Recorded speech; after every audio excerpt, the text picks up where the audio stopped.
Jangan berpikir bahwa kita bisa bertahan sampai akhir hanya dengan mengandalkan perasaan tanpa fondasi yang kokoh.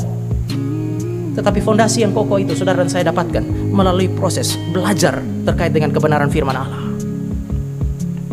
Iman Kristen menolak apa yang disebut sebagai asal percaya. Iman Kristen menolak apa yang disebut sebagai penyamarataan. Sudahlah, semua sama, yang penting percaya saja, sudah cukup. Enggak. Ini yang disebut sebagai relativisme hari ini. Iman Kristen itu bersifat eksklusif, meskipun hati saudara dan saya luas.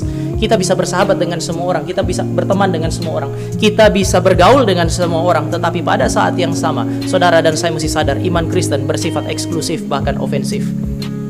Akulah jalan dan kebenaran dan hidup. Tidak ada seorang pun yang dapat datang kepada Bapa kalau tidak melalui aku. Kalau dia adalah satu-satunya, maka bukan yang lain. Eksklusif berarti dia satu-satunya. Ofensif, waktu dia bilang tidak ada yang bisa datang kepada Bapa kecuali melalui aku, berarti dia bilang yang lain bukan jalan kepada Allah. Dimensi yang objektif, bukan subjektif. Sekali lagi, saya tidak sementara mengatakan bahwa iman Kristen ini tidak memiliki dimensi subjektif sama sekali.